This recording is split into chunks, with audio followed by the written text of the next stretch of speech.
Dear Dr. Molnar-Gabor, dear Professor Katto, dear Professor Stöcker, dear participants, friends and colleagues. On behalf of the German Research Foundation, I would like to extend a warm welcome to our first DFG-Heinz Maier-Leibnitz lecture online conference.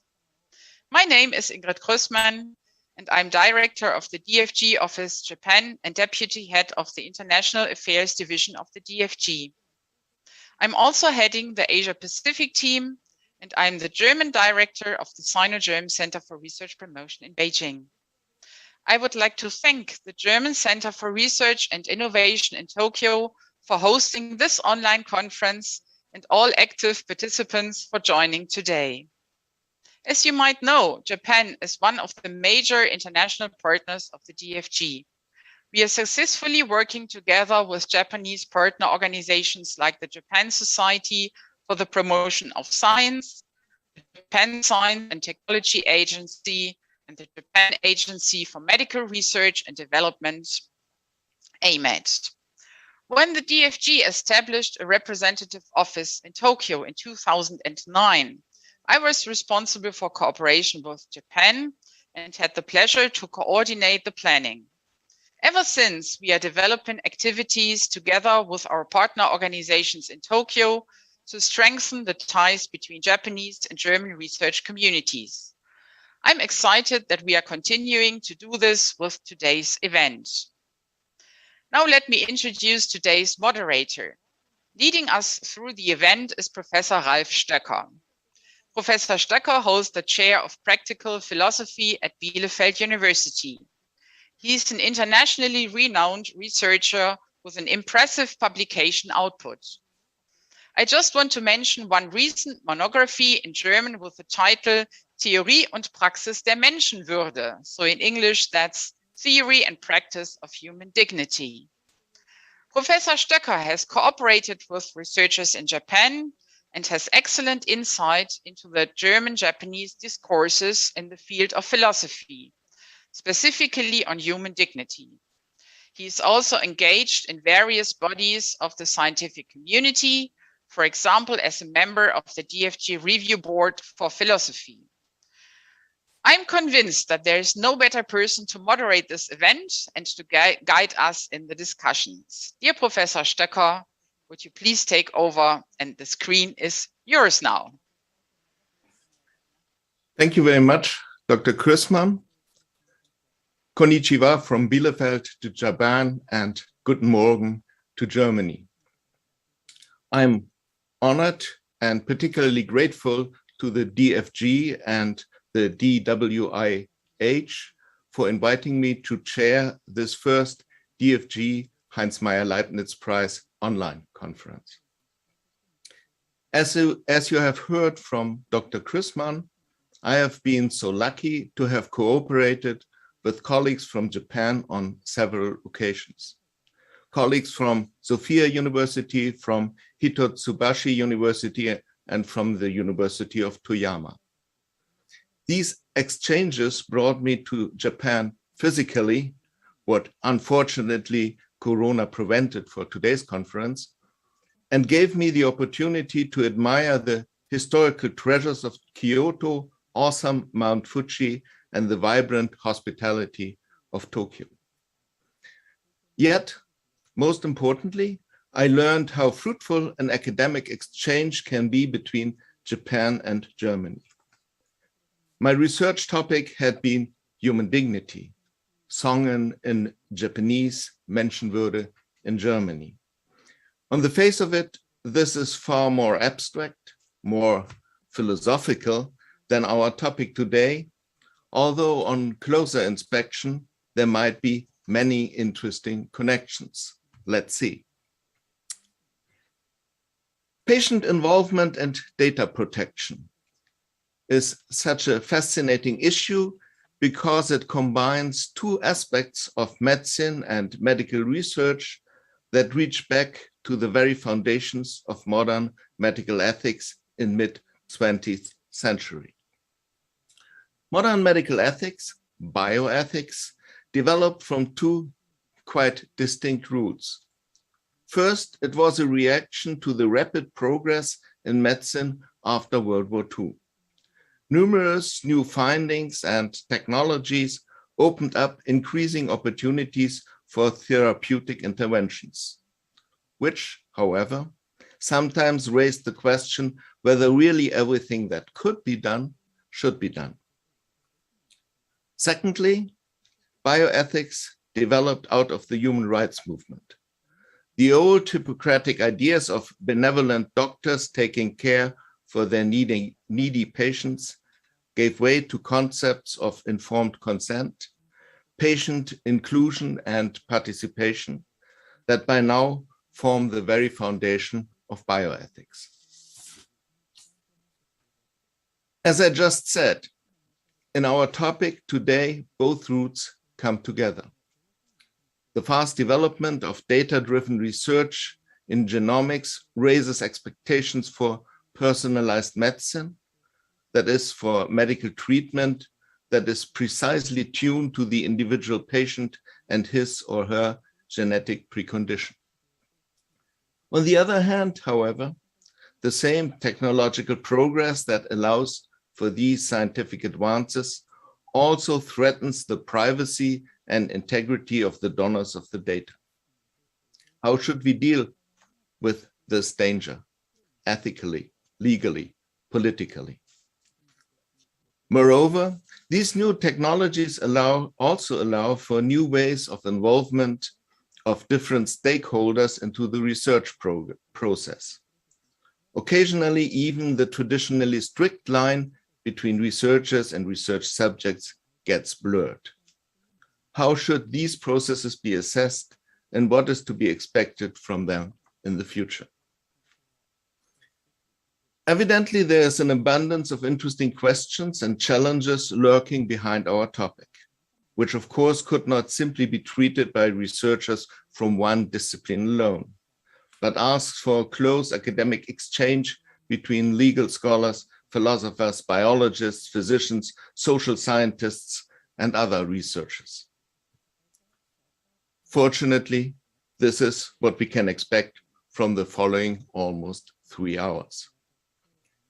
Hence, it is high time for me to stop and to hand over to Dr. Heide Ahrens, Secretary General of the DFG, for opening the conference and introducing the winner of the Heinz Maier-Leibnitz Award, Dr. Fruzsina Molnár-Gábor. Please, Dr. Ahrens, it's your turn.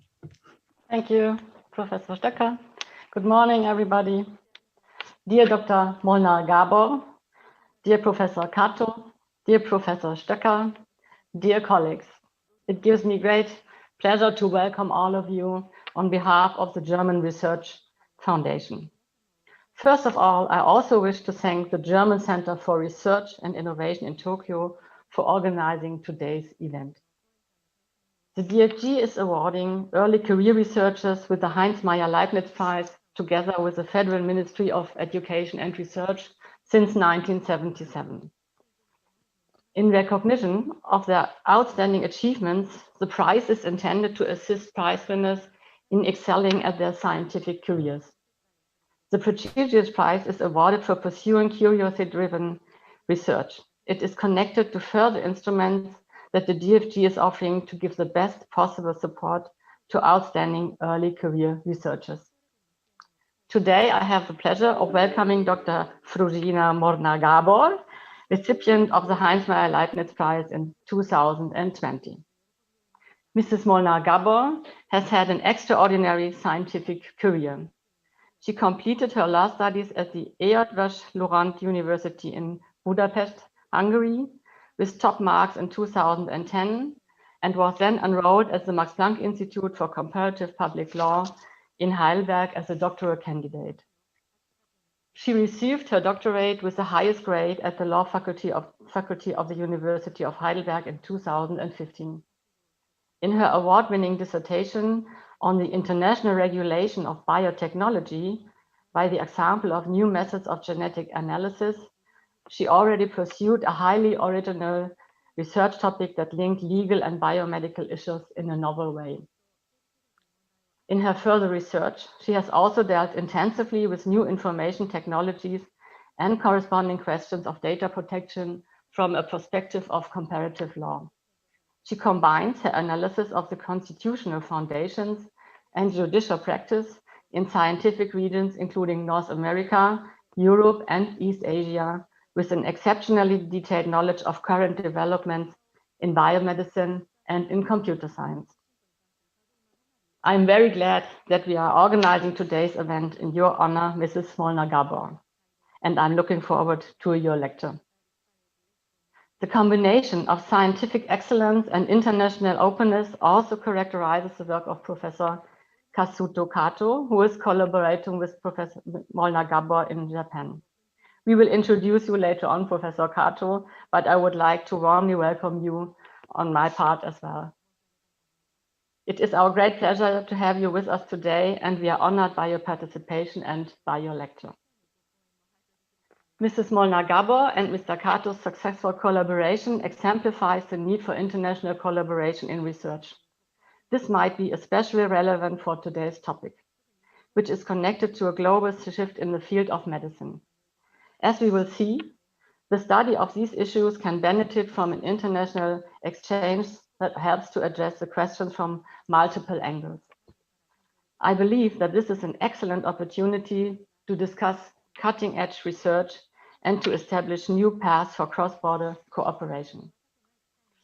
I am looking forward to inspiring talks and discussions during today's DFG-Heinz Maier-Leibnitz-Prize online conference, Patient Involvement and Data Protection. Thank you very much for being part of this. I'm looking forward to stimulating and maybe even controversial debates. Thank you very much. And I'm very much looking forward to the discussion. Thank you. Thank you, Dr. Ahrens. And now it's Dr. Molnar-Gabor's turn to set the topic for today with her talk on public interest in genomic medicine. Please, Dr. Molnar-Gabor. Thank you very much. Thank you very much for the kind introduction. Dr. Heide Ahrens, Secretary General of the DFG, and Dr. Ingrid Krusman, Director of the DFG office in Japan and Deputy of International Affairs at the DFG, I thank you very much for the invitation to this event and for making it possible to bring together distinguished scholars for the discussion of this topic today. Professor Ralf Stöcker, I thank you for moderating this conference and bringing your experience and knowledge into driving together our disciplinary approaches. Kazuto, I thank you for bringing our collaborative spirit to this event from our research endeavors. Thank you very much for joining us, and thank you very much for the collaboration. Dr. Hansen, Ms. Kawashima, Dr. Sasaki, Dr. Ogoshima, I thank you for joining the conference and bringing your inputs into the panel discussion later.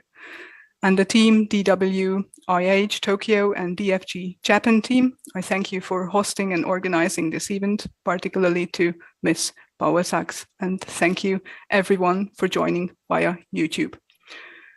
I will now share my screen with you to show some slides while I will be giving my talk. The topic today is the public interest in genomic medicine, which I will highlight from an international data transfer perspective, where I will introduce you to the status of legal research in this regard, to then open up this field of research towards interdisciplinary ELSI endeavors. Let me sketch the structure of the presentation. I will first sketch data collection and sharing in transnational genomics to then emphasize the significance of internationality in this data processing, and also to elaborate the so-called transnational turn of genomic medicine. I will then highlight some international data transfer tools and put a spotlight on Japan and the EU, to then turn to the public interest concept in EU data protection law from the perspective of being a derogation to the perspective of an opening towards data sharing governance. I will then shortly assess the influence of this concept on data sharing in genomics to then set the term of interoperability for further discussion. Now, with syncing costs and syncing analysis time, there is a large amount of sequenced genomes around. We have huge amounts of genetic and omics data, And paired with clinical and lifestyle information, this gives good ground to understand diseases and disorders, and through huge data collections to translate results into clinical settings. Why is internationality important in this regard? It is important because research with omics data requires to establish large community reference data collections, and this is often done by international consortia. There are external data sets used to replicate and verify results. And we need to think about the distinctiveness and diversity of rare diseases and cancer types with small numbers of patients, which precludes local discovery in local cohorts and mandates cross-matching between centers to increase cohort size, to enable discovery, replication, and also translation of results. Now, if we think about changes through genomics, you can collect data, you can process this, you can share this with it, you can store, you can get back to it later. This is actually independent from an initial interaction between data subject and those analyzing the data. So this becomes independent in time and space. There is also a change in the actors. New actors are involved, also internationally, but also from their role, like bioinformaticians, and interactions change, also interactions where data subjects are involved. So altogether, when we think about boundaries of research in healthcare, they become dynamic. Healthcare research data is used also in traditional research settings, secondary uses, and research results get introduced into the healthcare setting, becoming actionable on a more immediate level. So altogether, these changes through genomics are described very appropriately as the translational turn in biomedicine, translating research into the clinical setting. Now, if we think about the international perspective of this and the necessary international data sharing, I would like to sketch the data transfer tools we have in EU law in order to provide for such data sharing. We might have an adequacy decision, which is a decision by the EU Commission stating that the level of data protection is comparable with the level of data protection in the EU in a third country. If this is not the case, we might rely on appropriate safeguards, such as contractual clauses that are also provided by the EU Commission. And if also we cannot apply those, we might get back to some derogations. Now, based on the case law of the European Court of Justice, there are some challenges related to adequacy and appropriate safeguards. As related to adequacy, we have an adequacy decision from the EU Commission only in relation to 12 countries in the world. And if you think about how many members the UN, for instance, has, this is a small number. As related to appropriate safeguards, it has turned out that the yardstick to measure their application is the same as for adequacy. The level of data protection needs to be essentially equivalent with the data protection in the EU in the third country, which means if there is a data transferer that wants to transfer data, they need to comprehensively look into the situation in that third country outside the EU, which is a very difficult task, usually done by the EU Commission itself. If you think about the standardized contractual clauses and public entities in the third countries that are under their national regulations might not be able to adhere to this, and also international organizations, they have their privileges and immunities, might have difficulties in using these to receive data. We would need specific clauses, but they are not there. Also, onward transfers, if there are many recipients of data outside the EU, it is a question how to justify this and what role the affected persons can play in this beside contractual clauses. So in the end, this all boils down to supplementary measures that are basically technical measures, anonymization and encryption of the data, which then influences research because it changes the data and might have a negative influence of how data can be analyzed. And this draws our focus to the role of derogations in the law. Two of them are particularly interesting: explicit consent and public interest. Now, if you think again of the translational turn I have described with the changes in time and space, the interactions, the roles, the boundaries between research and healthcare, there might be concerns whether it is really the explicit consent that allows data subjects to oversee what is happening with the data and justify its processing on an international level. This makes public interest as a derogation very important. Just to put a very short focus on Japan and the EU, this is also a specific case. Japan is a pioneer in collaborating with the EU and has an adequacy decision, so data can flow without extra authorization. However, I've learned from my colleagues in Osaka, from the team of Professor Kato, that there is a challenge because the scope as it stands now of this decision is not the broadest possible. And so there are some research entities that might have, in the current situation, difficulties in relying on this adequacy tool to transfer data. So all the other instruments that we are talking about are also relevant in this situation.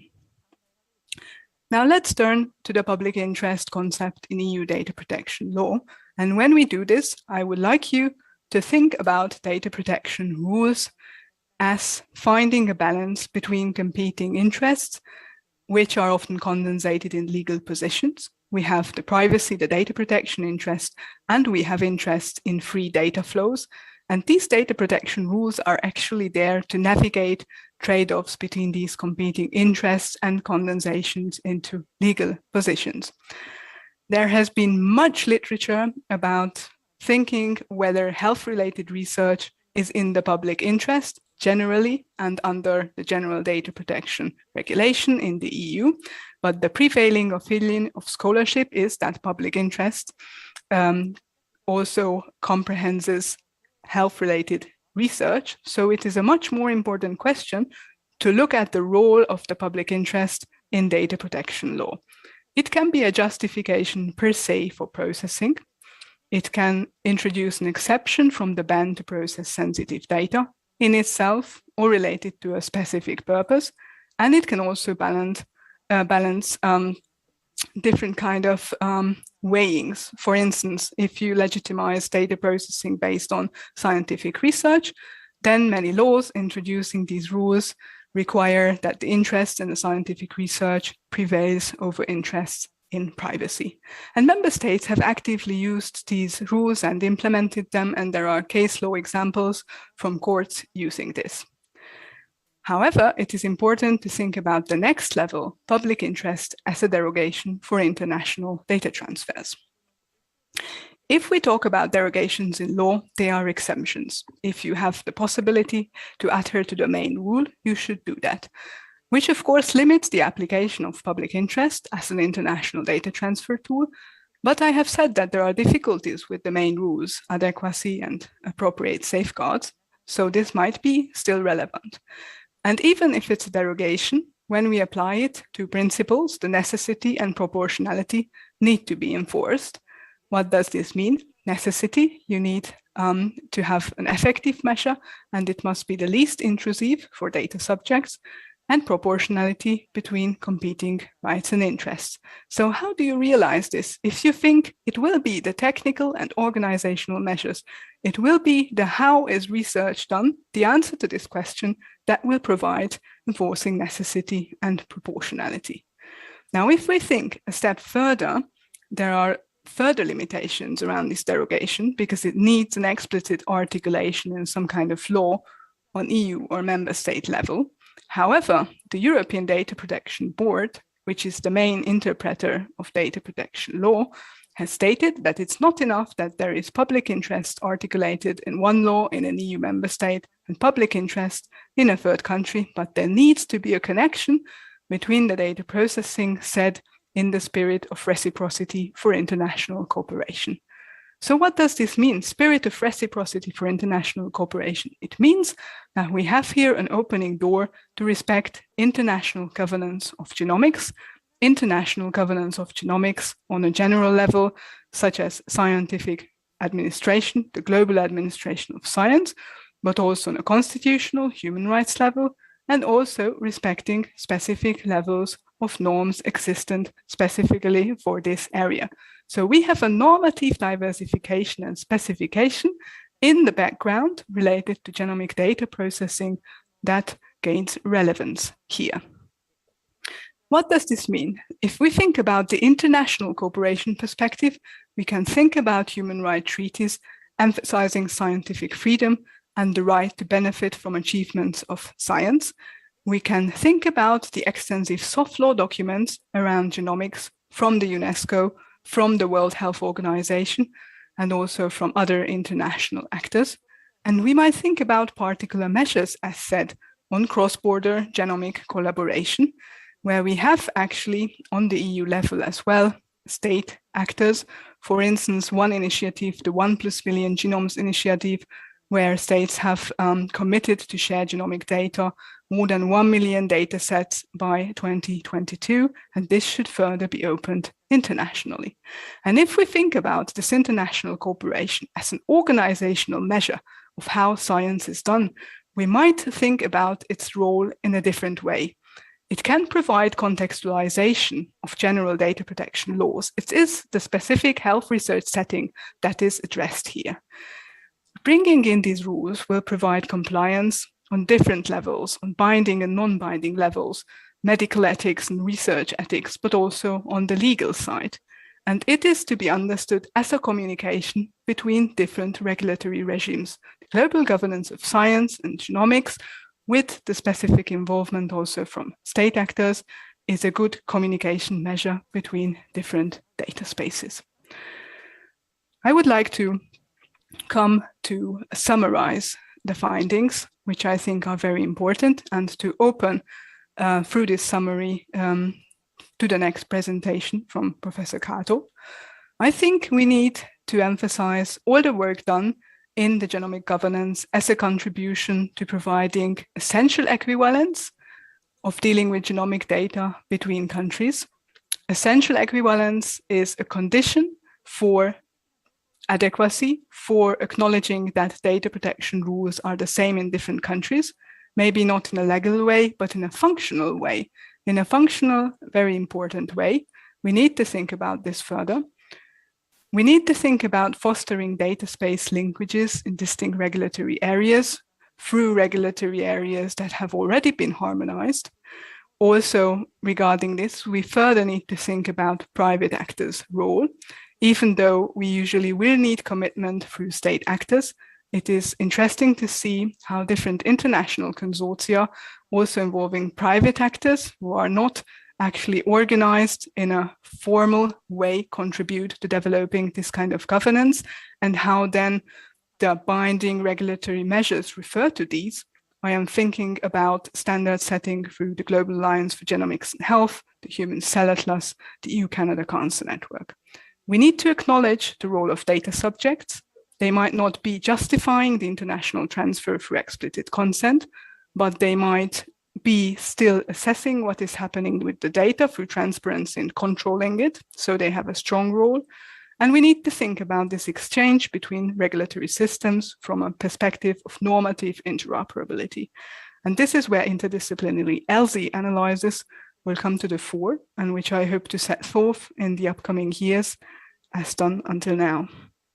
Thank you very much. Please allow me to finally show an acknowledgement slide with all the actors I would like to thank in this place. The DFG, my home institution, my collaboration partners, and particularly my research team in Heidelberg, all the international networks on genomic governance that I am proud to be part of, all my funders, and also the Young Academy in Berlin. I thank you very much. Thank you very much, Dr. Molnar-Gabor, and I'm sure that what you already presented as an overview will give us a lot to think and talk about later. Next, as you already said, we will hear a complimentary talk by Dr. Molnar-Gabor's cooperation partner, Dr. Kastut Kato, professor for biomedical ethics and public policy at the Graduate School of Medicine at Osaka University. Dr. Kato has a PhD degree in developmental biology from Kyoto University. After finishing postdoctoral research at the University of Cambridge, he started to work in the interface between bioscience and society, particularly in focusing on ethical and social issues of genomics and stem cell research. Dr. Kato has served as member of various national and international projects and academic societies, such as the Ethics Committee of Human Genome Organization or the Advisory Committee on Developing Global Standards for Governance and Oversight of Human Genome Editing of the World Health Organization. Currently, he is specializing in biomedical ethics, science communication, and public policy of life science. The title of Dr. Kato's talk is Dynamic Changes in the Governance of Medical and Genomics Research Towards More Inclusive and Equitable Approach. Please, it's your floor, Dr. Kato. Thank you very much for your kind introduction. I feel very honored to have been invited to this important and exciting meeting. I very much congratulate Dr. Frusina Bola-Gabor on the award. Frusina, you have been a good friend and a good collaborator of my team for a long, long time. So I'm so grateful and I'm so happy about the award. Okay. So today I decided to focus on some of the important areas among many ethical, legal, and social issues of new technologies. That is, well, inclusivity and equity. So if I can start my slides by sharing the file.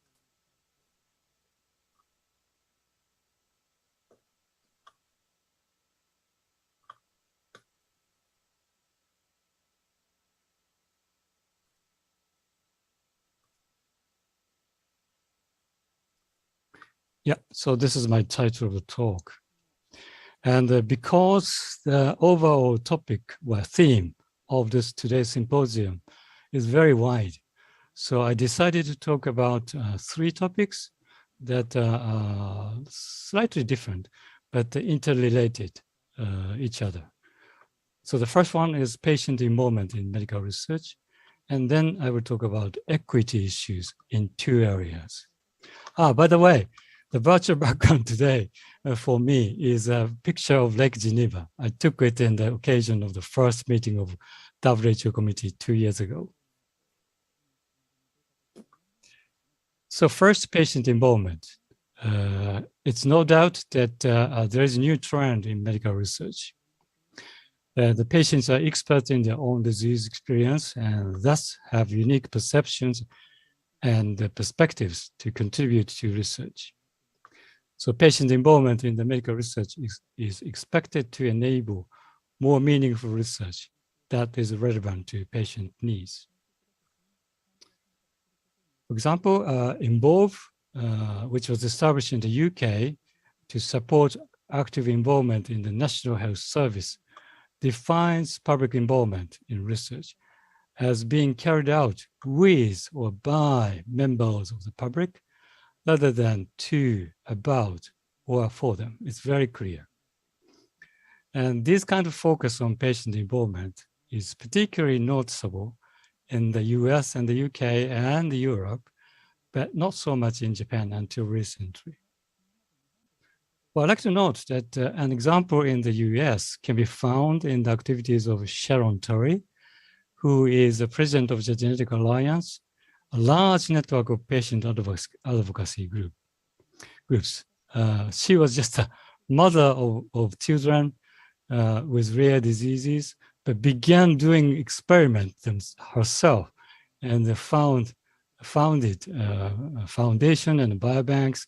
And finally, she became an advisor to President Obama and giving a lot of stimulation about this kind of activity and so on. So stimulated by Sharon and also thought by thinking that I'd like to do some new things in Osaka when I took the position, I began thinking about patient involvement. and around 2015.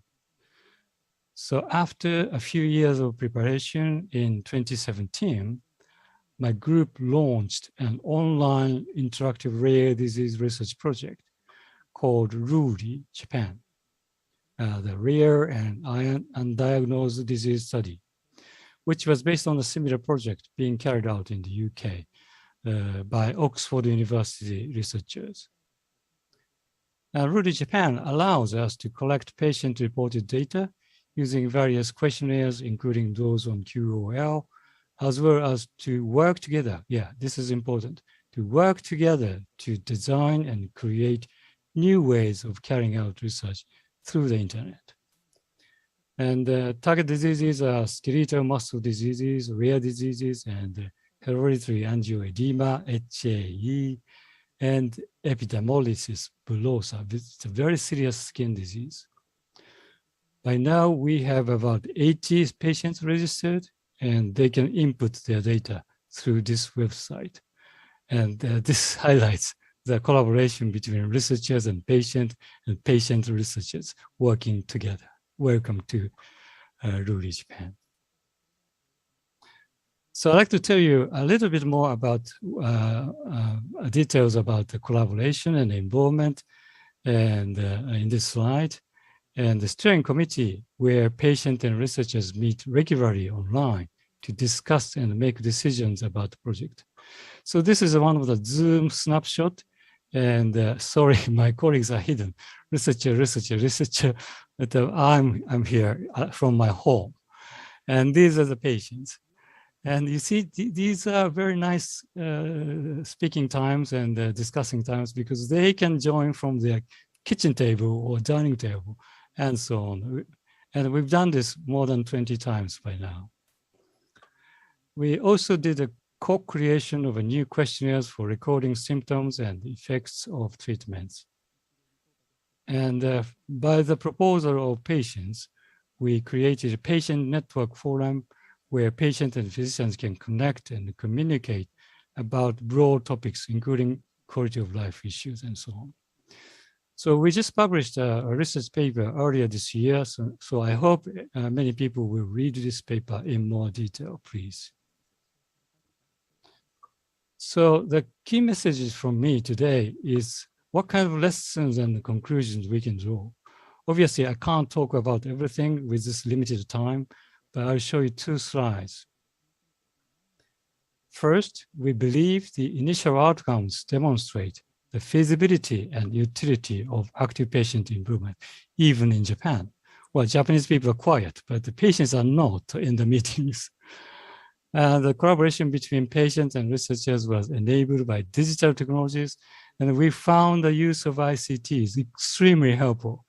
This allowed busy patients and researchers to find space and time to meet and work together continuously more than 3 years.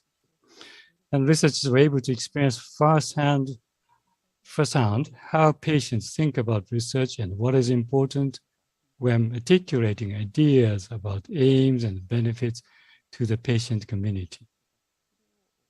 And patients were also able to gain perspectives of how researchers think about their research and frame ideas. So it turns out that this is a mutual learning opportunities.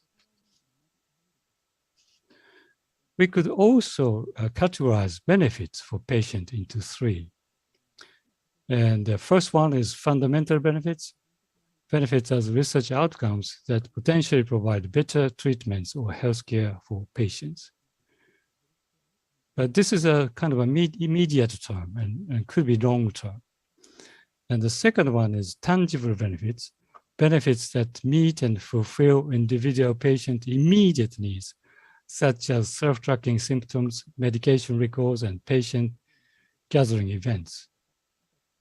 We could also suggest that there may be intangible benefits no one recognizes, but these could include self-efficacy that patients can believe in their expertise to influence research activities, and growing familiarity with research and the research processes that allows patients to feel greater confidence to offer opinions and frame ideas.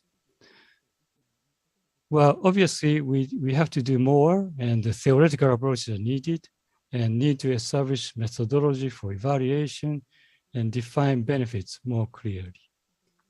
So I'm really looking forward to the further discussions later today from the participants of this meeting. So I now turn to the other two topics relatively quickly. So first one is genomics research and genomic medicine. And incidentally, this is the 20-year anniversary since the completion of the Human Genome Project. And its announcement, from the announcement of so-called draft sequence. And during the 20 years, many large-scale genomics projects were carried out, such as the International HubMap project, the International Cancer Genome Consortium, where I met Frusina for the first time and began collaboration. Also, in the last 5 to 10 years, genomics has entered healthcare stage, and clinical application became widespread. So, for example, in Japan, cancer gene panel tests were incorporated into national health insurance.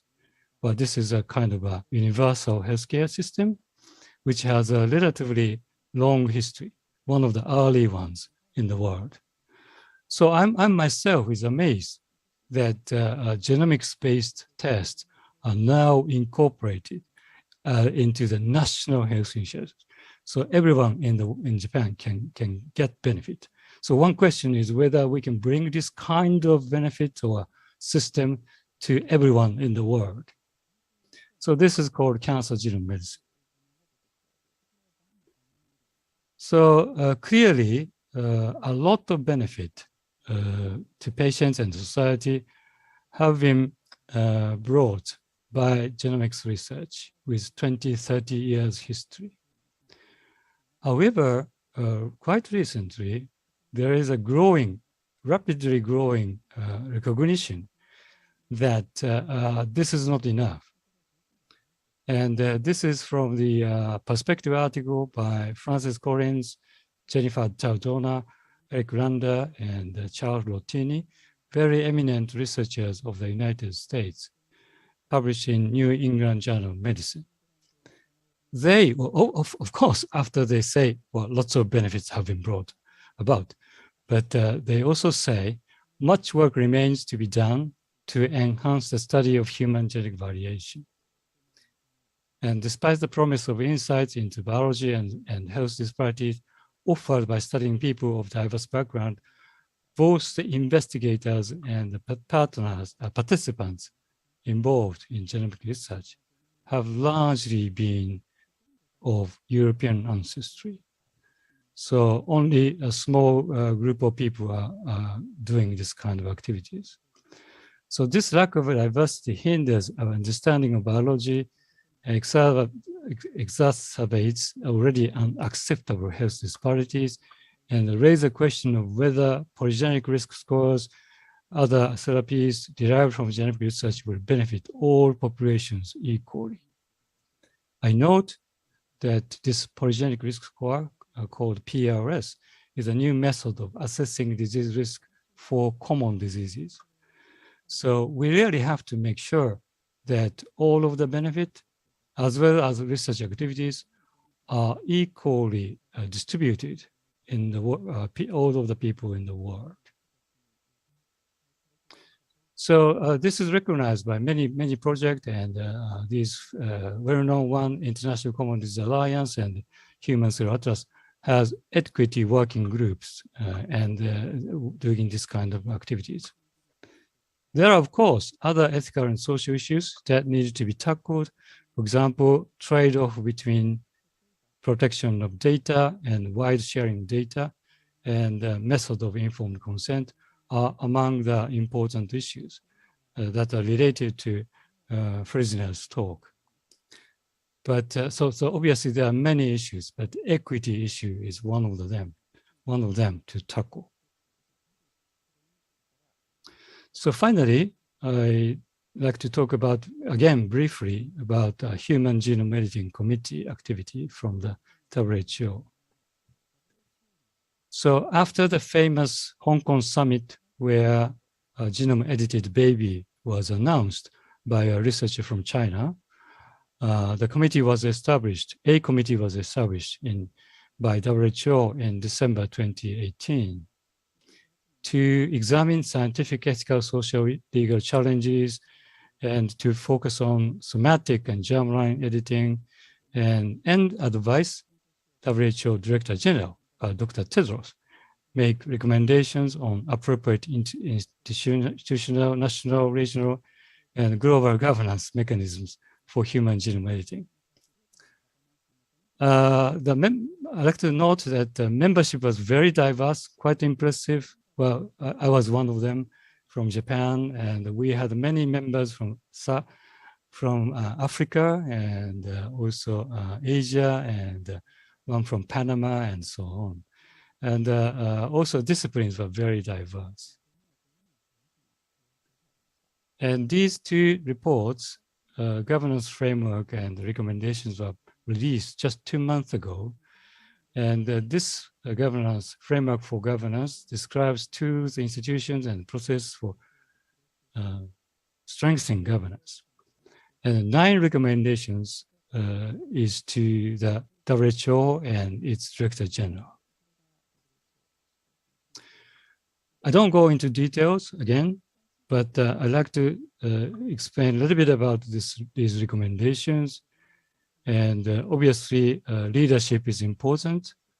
And also international collaboration is important to make a kind of a harmonized regulations. And human genome editing registry is important to enhance transparency. And also number 4 and number 5 are to protect and prohibit bad activities like illegal, unregistered, unethical activities. So we recommend WHO to establish a place so that people can report these unethical activities. But my point today is number 7 and number 8. So the committee really emphasized that this kind of activities to strengthen governance needs a very extensive dialogue with all of the people in the world. Therefore, education, engagement, and empowerment is one of the keys. So we ask Director General of the United Nations to tackle this issue. And also, we propose ethical values and principles for use by WHO. And some of the values and principles that are described are inclusiveness, fairness, solidarity, and global justice. Again, calling importance of inclusivity and equity. Global justice emphasizes a commitment to equitable access to opportunities to those benefits, and particularly to those living in low and mid-income countries. So this is a common theme with genomic research and genomic medicine. And I really would like to ask all of the participants today to think about what can be done and what are needed to make this equity issue improved in the world so that the emerging technologies can benefit people around the world. Thank you. I quickly went on to different topics, but I hope you understand the story and will use this for the discussions later on. And I'd like to acknowledge all of the people involved, and particularly those in my group: Atsushi Kogetsu, Nao, Chisato, Moeko, Tatsuki. Thank you very much for your attention. Thank you very much, Dr. Kato, for your talk. And I'm not sure whether I will be on. Good. Thank you very much. So at the very end, you already posed the question that we have to answer within the next half an hour or so, and give definite advice on how on these few questions. Well, actually, it's a lot of obviously it's a lot of questions. We have to, we can only touch into one and two. And again, I want to thank both of you for presenting us such a multifaceted, complex picture of the situation which we will confront. And I can imagine that also people from the outside who follow this conference on YouTube will have questions. And as they know from the invitation, there's a question and answer online form, and you can enter questions into this form, and these will be brought to us in the panel discussion, and I will see whether I can sort of bring them into the discussion. But for now, we have a short break to sort of concentrate, and then afterwards we will have a panel discussion. So we meet again at 10 o'clock, and we'll have a break until 10 o'clock. See you in a few minutes. Thank you.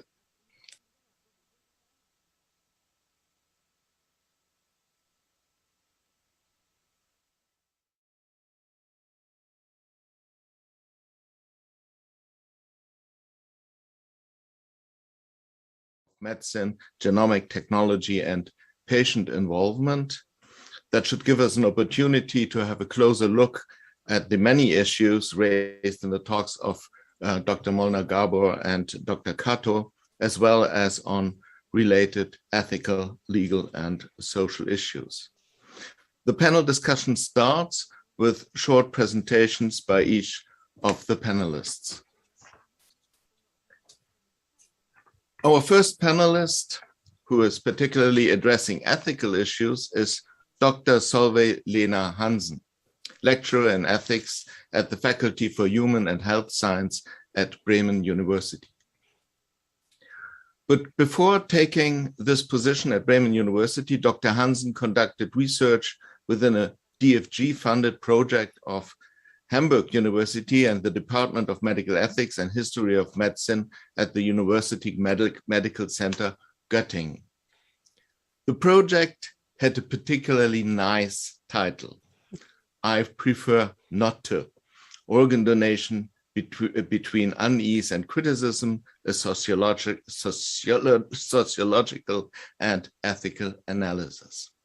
Referring back to the catchphrase of Melville's famous novel, Bartleby, I would prefer not to. What specifically qualifies Dr. Hansen to talk here in our panel, above her contribution to the research project, is her so-called third mission, where she engages with the broader science community and with the public. For example, she was amongst the initiators and founders of the Young Medical Ethics Network, which is a very successful forum within the German Academy of Ethics and Medicine, our Society for Medical Ethics. And she was part of a film project that introduced bioethical issues via movies and documentaries to facilitate a dialogue with the public and patients. So, welcome, Dr. Hansen. We are looking forward to your short presentation. Yes, thank you very much, Professor Stöcker. And I have to say first that I'm very delighted to be invited here. So thanks for the opportunity, and thanks for the colleagues for this mutual engagement and exchange, so to say. So, and many thanks again for the invitation. What I would like to answer now and to do with you is a very, very quick answer to the question, why should we head towards patient involvement? In the daily routine of research projects, we might find first mere strategic reasons, such as fulfilling external expectations, representing mission statements, increasing public acceptance of research, and increasing data volume and variety. We should keep in mind that mere strategic actions risk what my colleagues from Göttingen recently called participatory misconception. According to Bayer, Schweder, and Schichtans, such misconception evolves when researchers use engagement rhetoric without actually empowering patients as genuine partners in research. Besides these mere strategic reasons, we can also find pragmatic reasons for patient involvement, such as identifying and prioritizing research aims, taking into account tailored needs of patients, but also pragmatic reasons might be to broaden our perspectives and competencies, finding new collaborators, and disseminating results. However, in order to justify patient involvement as a collective responsibility, we could not stay here, but we need moral reasons for this. And we find them, from my perspective, first and foremost in the all-affected principle, which evolved in the tradition of Jürgen Habermas' concepts of deliberative democracy. According to the all-affected principle, norms are valid only if all those affected by it could rationally consent within a practical discourse. Stakeholder theory has fundamentally contributed to more fine-grained approaches in these fields. This principle is necessary because values and priorities vary and because disadvantaged groups risk to be excluded from decision-making. However, the all-affected principle needs to be complemented with established principles of research ethics and data protection. Two other principles beside these are important for me. The first one is reciprocity. Through patient involvement, knowledge is constructed in a collaborative relationship. The core claim would be that patients, by bringing their resources in, should receive something back through having a say in how their resources are used. Another important principle for me is trust. By trusting, patients accept their vulnerability, but also expect that researchers will handle their power responsibly. Using Catherine Hawley's terms, to trust means to have an optimistic expectation that researchers hold their moral commitments and do not infringe on patients' values. Such commitments need to be communicated and also need to be compensated if they are breached. It is important that patients can only be invited and never be enforced to trust researchers. Options for dynamic consent might, that is at least my hope, serve as such an invitation. So these are 3 points that I would like to give into the discussion from a researcher's perspective. Patients themselves might, of course, have a different perspectives of their strategic, pragmatic, and also moral reasons. So here's one final slide of acknowledgement and selected references from my own work, but also from the colleagues that I quoted. Thank you very much.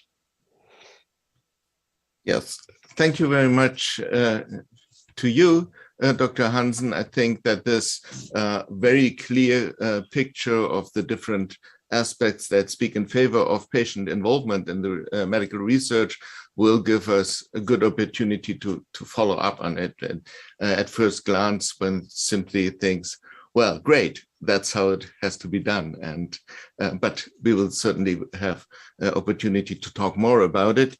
Now I'd like to introduce our next panelist, who covers the legal issues. She is Haruna Kawashima, Project Associate Professor at the Keio Global Research Institute, KGRI, who joins us from Tokyo. Thank you very much, Professor. There you. Oh, I wasn't sure that you were there because I didn't have you on my screen, but I certainly will say more about you. Sorry, that was a Zoom problem. Ms. Kawashima's position at KGRI is one in which she is working on the platforms and the 2040 problem project. Members of this research project analyze how the activities of platforms should be regulated in terms of democracy, personal liberty, social protection, and state sovereignty. Ms. Kawashima is working on the functions and limitations of platforms in healthcare. She started her studies at Nagoya University School of Law and the Institut Louis Favoreux at the Aix-Marseille University, where she obtained a research master in public law and university diploma in comparative law. In her work, Ms. Kawashima is looking into the role of the state in public health from the perspective of constitutional fundamental rights and public health law, whether its action is limited to providing individuals access to medical care, or whether it has a more in-depth role in managing each individual's health. Welcome, Ms. Kawashima, and now the floor is yours. Thank you very much, Professor Stocker. Hello, my name is Haruna Kawashima, a project associate professor at Keio University, the Global Research Institute, as introduced. Well, we have just launched a project on platform regulation in digital society under initiative of Professor Tatsuhiko Yamamoto, who is professor of constitutional law. I myself interested in public health law, especially in search of good balance between protection of fundamental rights and the need for protection of public health.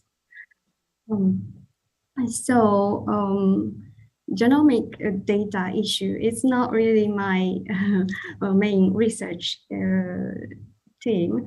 Thus it is my even unexpected honor to be able to participate to this conference with cutting-edge professors here.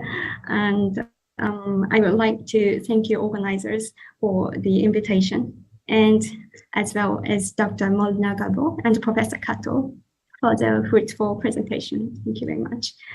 I was persuaded by Dr. Molnar Gabo in many points, but among all, her main standpoints, is that even the data protection remains a key point. She rejects the notion that data protection alone is a pivot for striking a balance in genomic data utilization. And she takes into account a range of fundamental rights when we talk about genomic data utilization. In that point, it must be important to compare or important to have comparative views on notion of fundamental rights like privacy or academic freedom between EU or Germany and Japan. And in this regard, I am also interested in her suggestion that we should clarify what the purpose of the research is, because that purpose can limit the exercise of fundamental rights, right? So how we should understand the public health as a public interest, which allows us to carry out the research. And the presentation of Professor Kato also gave me a clear view on my nudging questions about genomic data protection. For example, he emphasized the importance of inclusiveness on the genomic research and its application. Why? Because maybe the genomic data is ultra sensitive at the point where we should recognize genomic exceptionalism. Or we are afraid of falsified use of such data in discriminatory way. Does Professor Kato expect to the law or not to avoid such falsified utilization of genomic data?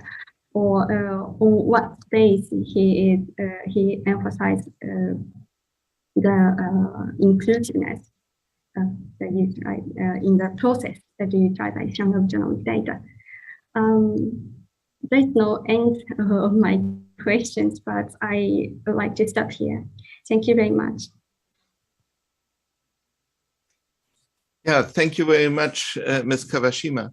I think you have addressed a topic that will definitely or should definitely play a role in our discussion, namely the understanding of fundamental rights and the possible conflicts of fundamental rights, like the right to privacy, of course, the freedom of research, and also the rights of public health and of public well-being. So this will be definitely a topic.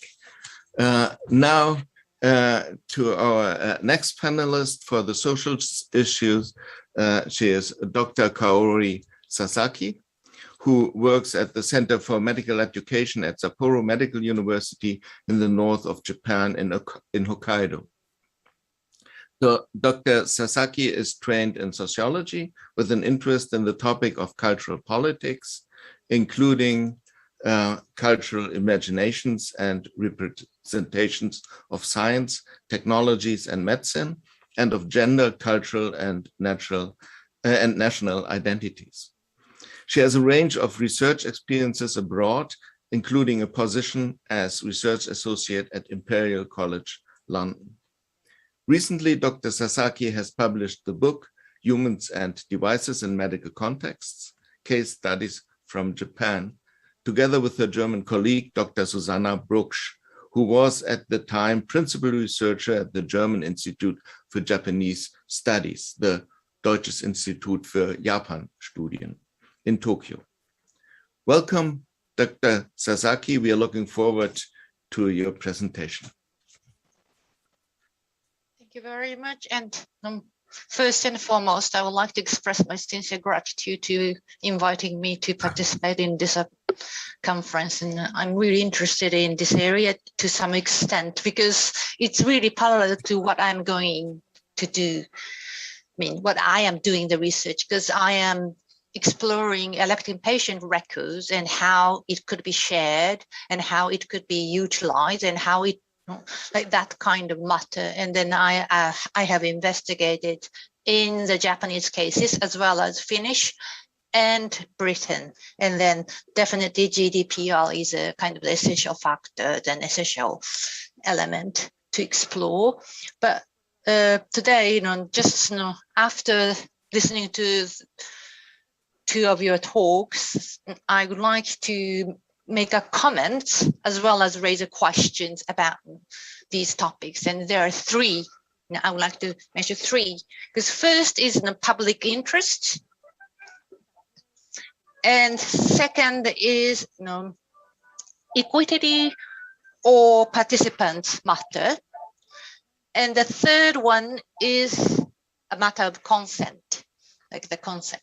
So first one is upon public interest and the public voices.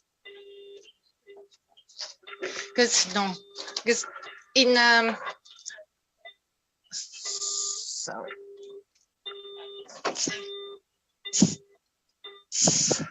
I'm sorry, just disturbing telephone. Sorry.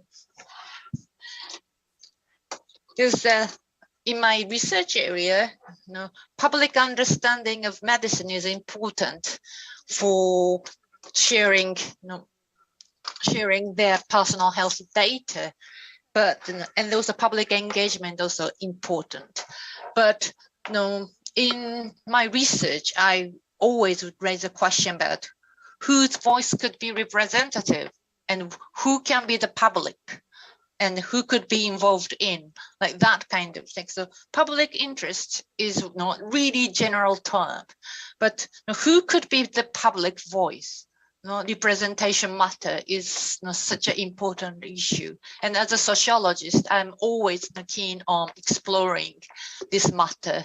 So that's why I would like to raise the issue, who could be representative in terms of public interest? This is my first question. And the second one is like equity and also participant, because again, this is not the genomic, but the elected patient records, but I assume it could be common that these participant has a kind of the two ways. One is like ethnic minority and those sex workers, they tend to not to participate in general medicines or clinical. They seldom access to the healthcare service. Therefore, they don't have proper medical records in Britain and in Japan. And therefore, even if they would like to contribute to the research or contribute to the healthcare or what data and so on, they could not have any right, or they could not have any records to participate in. And on the other hand, there's another way is those who do not want to participate in, and especially somebody's a mental health care problem, and then they don't want to participate in, and then actually it is a healthcare records and then massive data and big data analysis, but these two people's record could be missing, and then that is not the whole populations, but some kind of the missing cohort or populations, and then the research could be done without these people. And then therefore some people who are kind of social minority or deprived people's data are missing, and also those who are somebody who are a bit reluctant to the research, that kind of people so missing like that. And then therefore we are always talking about what is fairness and so on, or also what is the accurate data analysis, like that kind of thing. So it could be related to equity, to Dr. and Professor Kato's, and also something like accuracy of the research, like that kind of thing. And the third matter is actually two of you have not mentioned, but I'm rather keen on the matter of consent, because donation and use of the research, because people might make a consent to donate a data or donate genomic, but is it enough, or like that kind of the question? And also, who could make a clear consent? Because again, somebody could not make a clear consent, like a deprived people, children, and also locked syndrome or mental, like that. So it's a matter of the consent is just another issues to consider. And also, is it enough?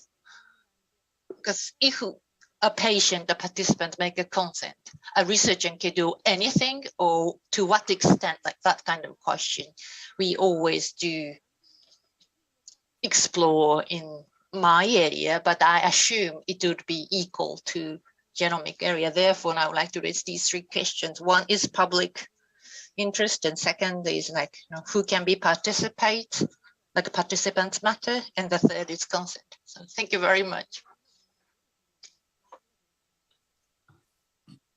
Yes, thank you very much, Dr. Sasaki. Again, I am sure that these topics that you brought up should play an important role in our discussion. It's so easy, and perhaps it's necessary to use these broad concepts like public and participants and researchers and patients and everything, but sometimes it's also necessary to look into these groups and look into into fairness matters and yes. So and the other topic certainly is informed consent, and the question what this could mean for the usage of data, and well, at all, what does usage of data mean, and what happens after you've given your consent once? So again, great questions. Thank you very much.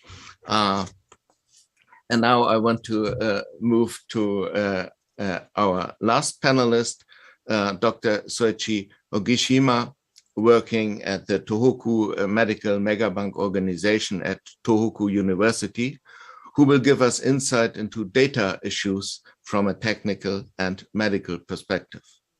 In 2009, Dr. Ogishima was a visiting researcher at BioQuant, the Center for Quantitative analysis of molecular and cellular biosystems at Heidelberg University. So here we have a connection to Germany and Germany's research community again. And he held, Dr. Ogishima held research and teaching positions at the University of Tokyo and the Tokyo Medical and Dental University before his current position at Tohoku University. His research interests are in the field of translational bioinformatics, systems biology, and medical informatics.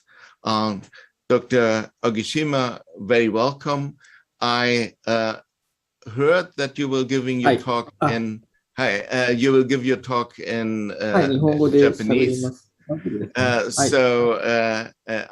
It might be that we'll hear a woman's voice in English, or I don't know, the translator, I don't know. But anyhow, so these of us who are on the English channel.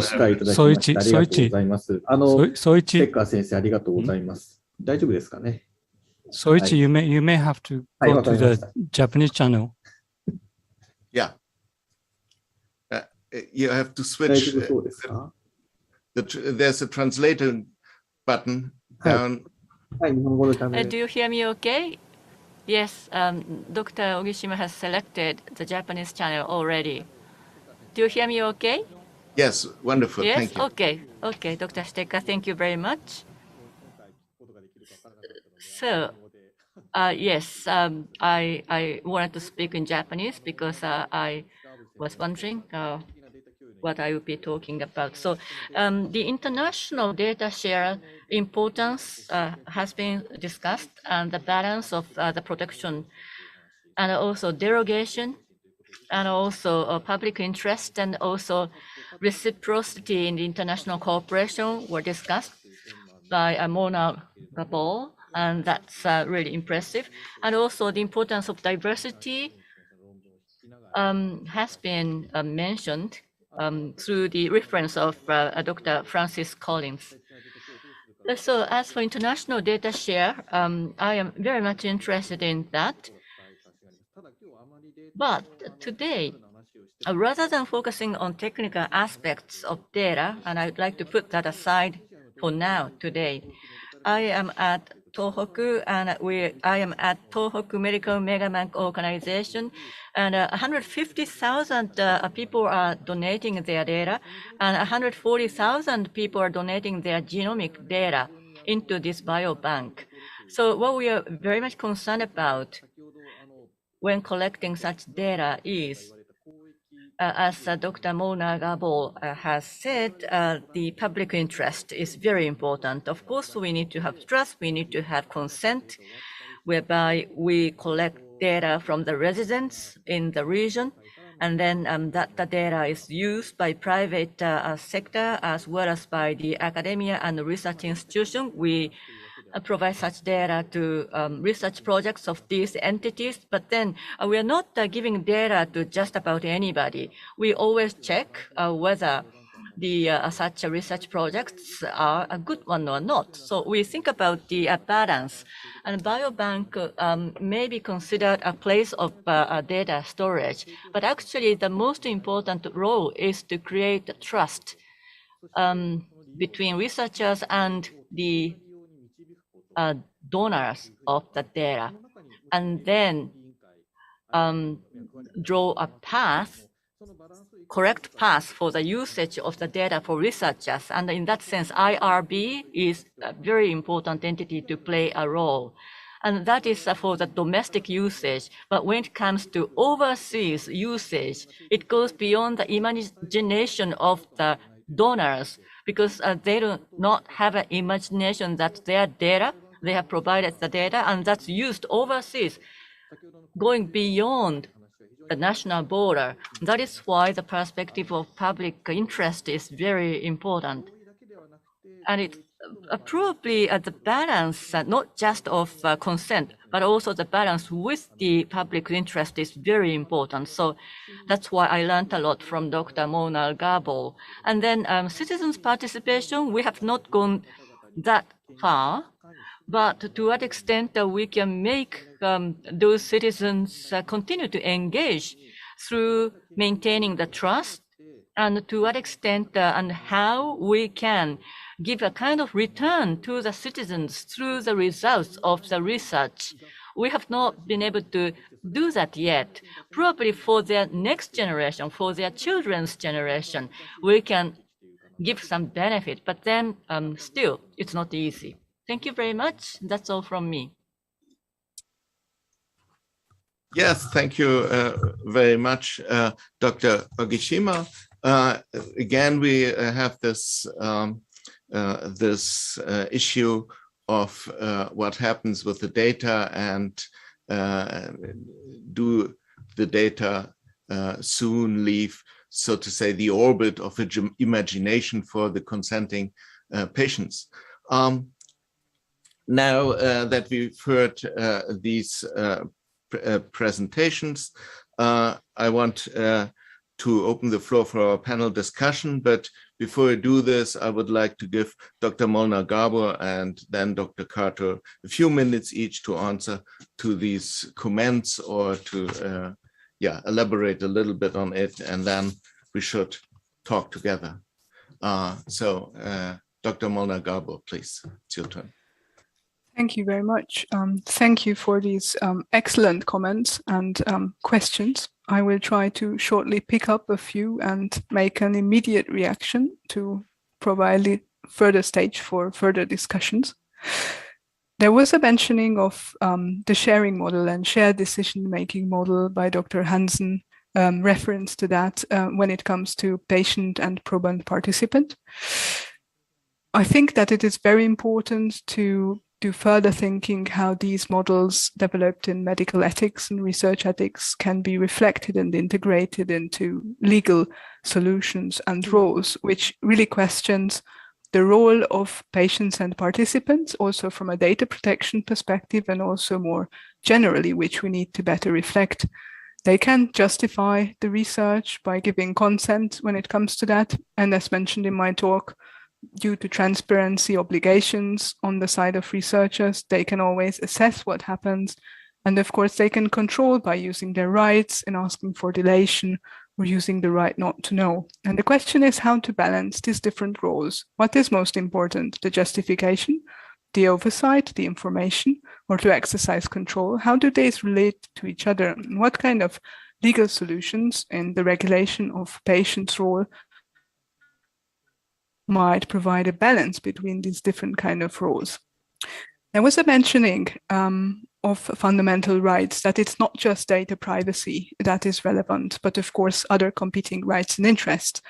And I really do agree to this. Data protection laws, I think, are running under a very, not so informative name, because it's not just about protection, it's about really trading off the different competing interests in scientific research, in benefits, in public health. It is difficult to address a real close definition of public interest, but if we talk about it as an interest that is universally held by a community, we then need further thinking about how to define the community that can develop this interest related to specific healthcare context. And also the fundamental rights issues are relevant towards the misuse of data, towards avoiding discrimination, whereas we are also beyond just what data protection law can do. We all know that genomic data is difficult to anonymize, and we will have different contexts in its usages where we combine it with other data, and where we thought health data is anonymous, combined with genomic data, it might become not anonymous. And we might be, in one hand, outside of the scope of data protection law, and in other contexts where we also need rules, informational governance rules that apply in order to avoid misuse and discrimination. This is very important. And furthermore, as regards the balancing of these different rights, we also need to look into the practice, into the administrative practice of application of these data protection rules as navigating trade-offs. There was mentioning of public interest and how to actually emphasize public interest in a public indicator for what is happening with research, where I think this indication of what should happen is very important. And the question how to create real representation in a deliberative way is, I think, more a procedural issue, to define procedures of a deliberation and integration and less substantive regulations. Consent to donate, one of the last points, and who can make a real consent. This is very difficult. We have different consent models we could discuss: broad consent, dynamic consent. How do they relate to each other, and how can they provide legitimacy for conducting research?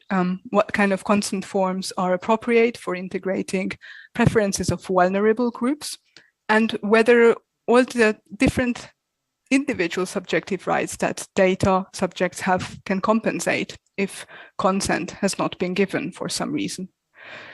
And regards the last comment, Dr. Ogoshima, a very important topic regarding IRBs and science governance, genomics governance, that can provide for correct use and for controls of data, which is somewhat independent from participants, but is established through research ethics, through medical ethics, and is also part of the international governance of science that I have addressed in my talk, which needs to be further defined and also in relation to other rules, data protection rules. This is for now, and I'm looking forward to discussion and give the word to Kastu. Thank you, Faiza. I suppose I cannot capture all of the rich variety of questions and comments, so I just say two things. And number one, it seems, well, thank you for the discussions and comments.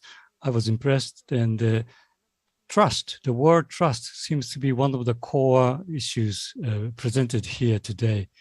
And I think you can diversify or change the research activity or research community and research world into more liberated and open and detailed and case-by-case movements and activities, so that you can ensure the fundamental rights, and you can ensure and make how to conduct informed consent, and also how to take a balance between data protection and the data sharing and the use and so on.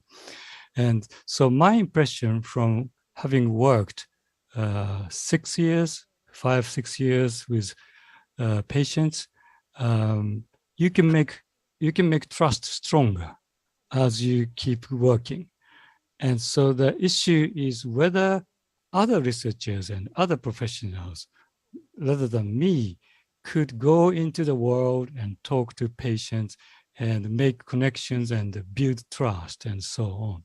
So my comment is that by diversifying the way medical research is carried out, you may be able to solve a variety of questions you pose to this panel. So that's one thing. And the second point is related to the first one, but a little bit, very briefly, I think the comment by Haruna-san about data protection, data use, and the possibility of misuse is very important. And I say the importance of equity in genomics does not mean sharing everything, taking data from everybody and the data share everywhere. This is very different. You care all of the people and conduct research and analyze data, but you keep them there and try to make the intellectual activity as global as possible, so that the overall benefit can go to all of the people in the world. So data sharing, it's very tricky. You have to make a good balance between protection and sharing and use. I stop here. Thank you. Yes, thanks a lot. A quick remark before we start talking. I would very much prefer not to be the one who's always putting question and then to a person, and then this person answers, and this is boring and a hard job for me. And so please let us talk about it and put your questions to other participants as well. You might sort of signal it, or you might simply start talking. We are such a small group, and so go ahead. Let me just start with the first impression I had when I saw the topic of this conference. It seemed to me that there's a kind of tension in it. On the one hand, we have these important ethical issue of data protection, and in research, particularly in genomic research. And this seems to say, how can we sort of shield the patients to misuse from research? On the other hand, there's all these participatory approaches, and it seems to be let's get the patients into research. And so in a very, very simple picture, of course, the one side seemed to say how not to have them sucked into the research on the one side, and on the other side we get them as being part of the research. So I was wondering, and I would like to ask you, whoever wants to answer, how this how to build the bridge between these two very important issues. And perhaps this has to do with trust, although trust also was an important concept in the traditional view of what I called Hippocratic view of medicine, namely that the patient shouldn't worry and things will work out fine. And this is in a certain tension with this idea of patient autonomy and patient involvement. So, okay, this is yes, attention I see, and so I want to hear what you think about it. I think Dr. Hansen may add a comment, but I say one thing.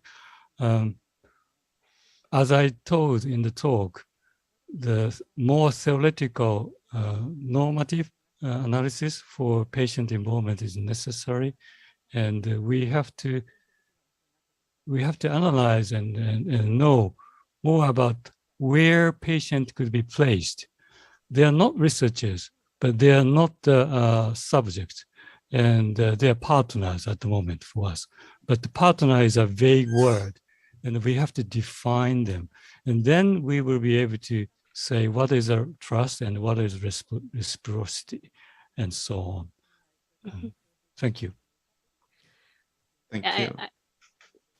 Can I say something? Oh, yeah. Yeah, sure. Go ahead. I think that's a really important point that you make, Katsto, because trust, I think, is really, it's a very big word, and it's always need to be implemented project-based. I mean, we can talk about this issue in large sense, so to say, but we always need to ask who's involved from patients and public, who is trusting on a project basis. I think that's very important to keep in mind. And I'm truly convinced that what you also mentioned, Katsto, the idea of dynamic consent or of continuous communication is really continuous invitation to trust.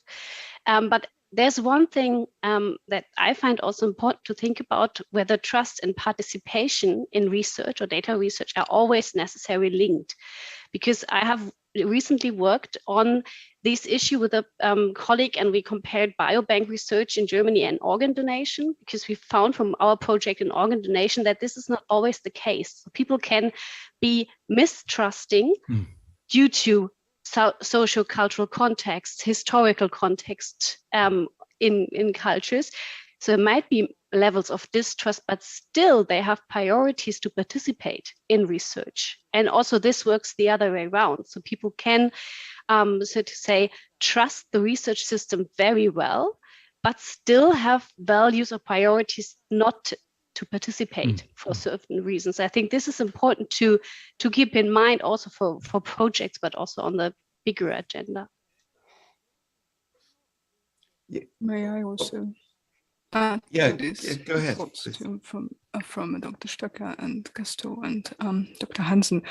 I think you're all addressing very important points, because we usually very much simplify this balancing act of what kind of interests are at play and what is pro and what is contra research or public health initiatives. And even this interest conflict can be within one person of the data subject, promoting also pro research and using the data, but also having concerns around privacy. So it's not just this very, basically structured balancing act, I think, but we need to get more nuanced here. And I also think that we need to think about the communication perspective and the transparency, which is a basic condition, precondition of trust, and how to provide this basic condition. Whereas dynamic consent, I think, is a very good way forward, because it involves patients and participants in a more procedural, nuanced way. It's not just a one-term involvement and legitimizing, but you have a continuous exchangement. And with addressing this time issue of sharing on a continuous level, there might be more justification for this involvement as related to the decision made. Thank you. Perhaps this leads to a similar, a related fundamental question about the relationship between the right to privacy and our data. Is it a good idea to think that information about us, private information about us, for example, about our health condition, is something we own, and we can either keep it or give it to someone else, and then this someone else does whatever she or he wants to do with it? Or is it different? And what's the relation to our topic now is what we try to establish, that only those data will be processed in research that are given with consent? Or is it so that the data that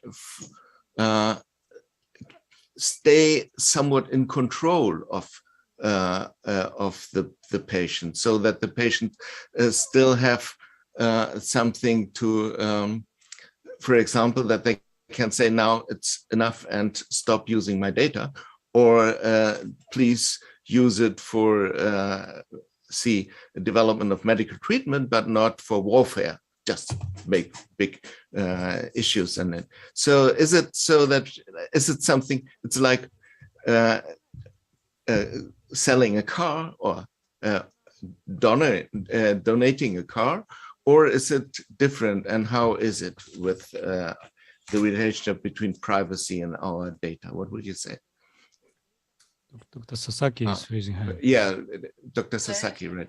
Hello, just in response to a few people, actually, this one is, I encountered this kind of the voice from my research experience.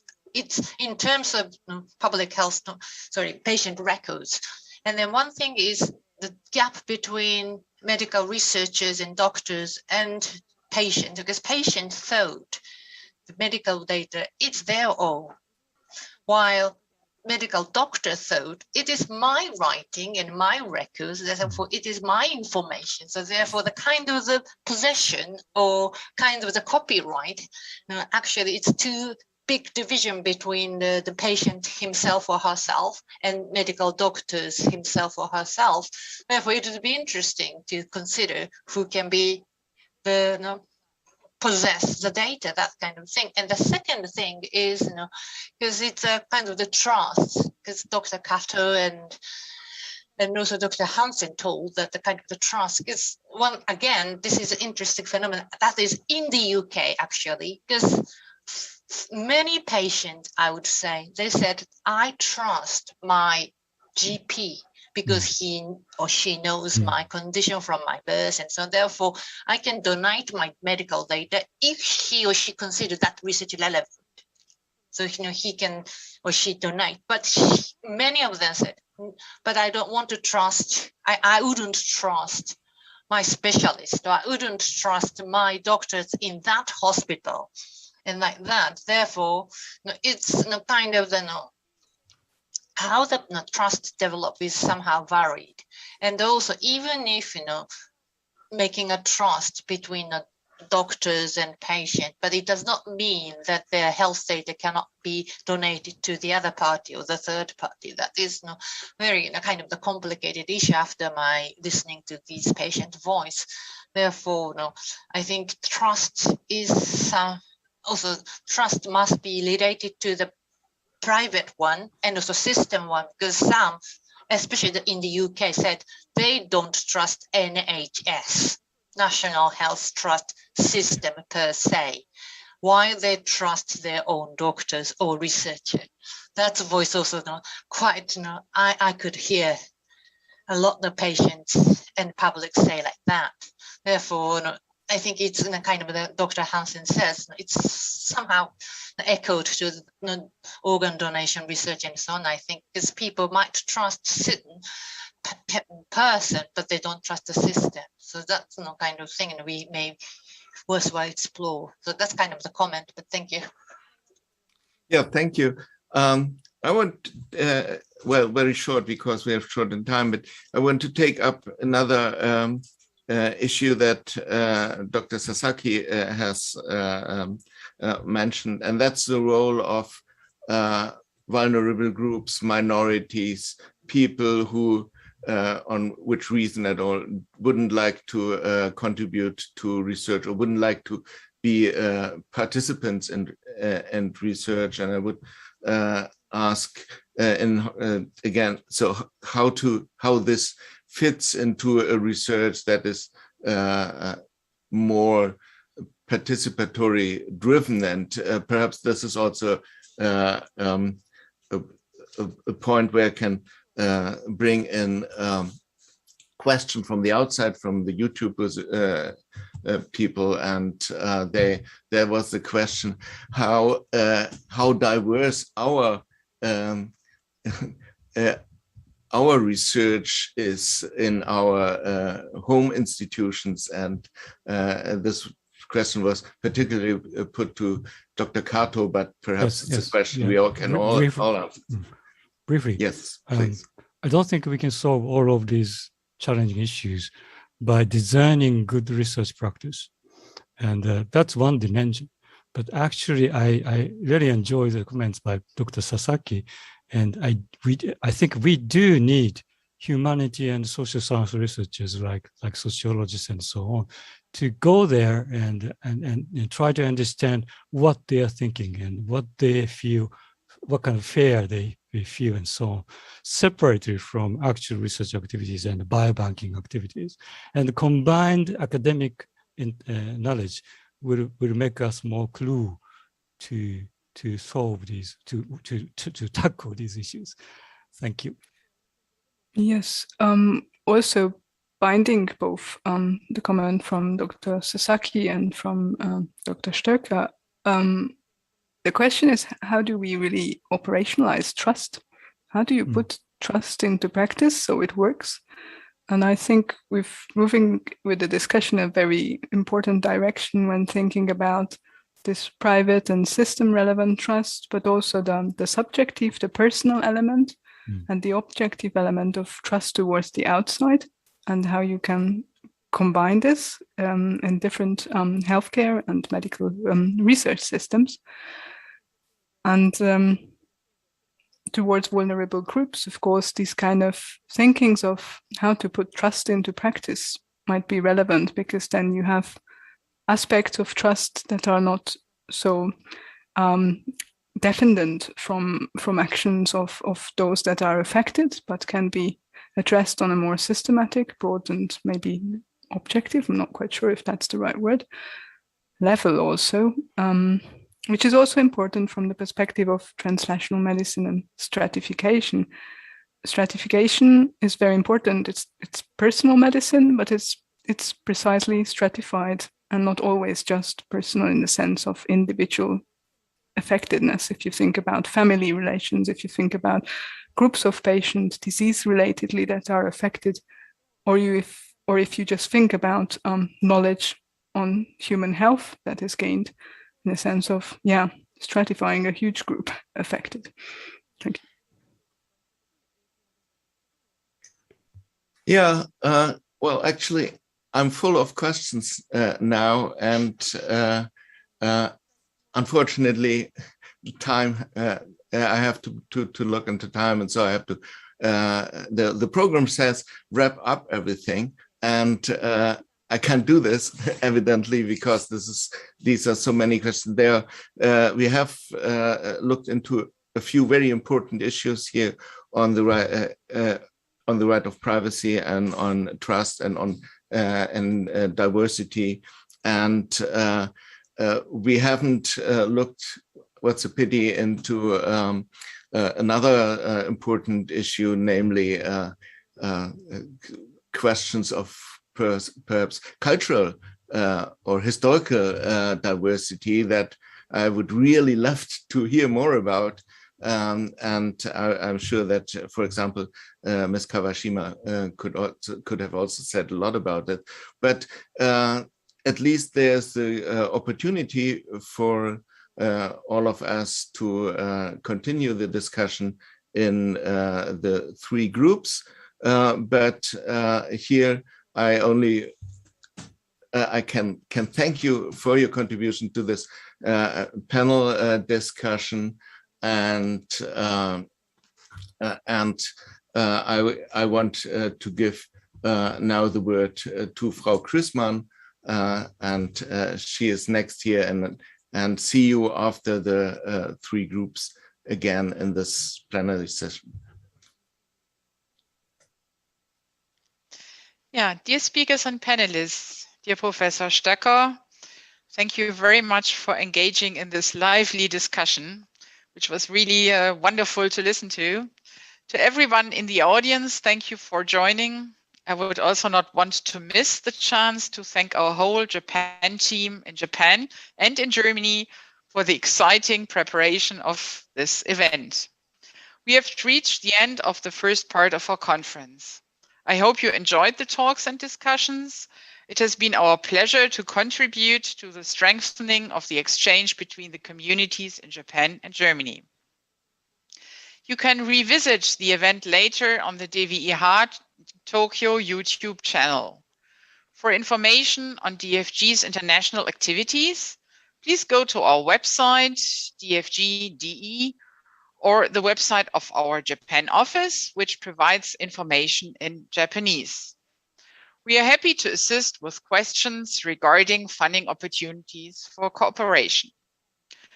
Thank you for joining the DFG-Heinz Maier-Leibnitz Lecture Online Conference on Patient Involvement and Data Protection in Medicine and Medical Research and related ethical, legal, and social issues. We hope to welcome you again in the future. Now we are moving to the second part of today's event.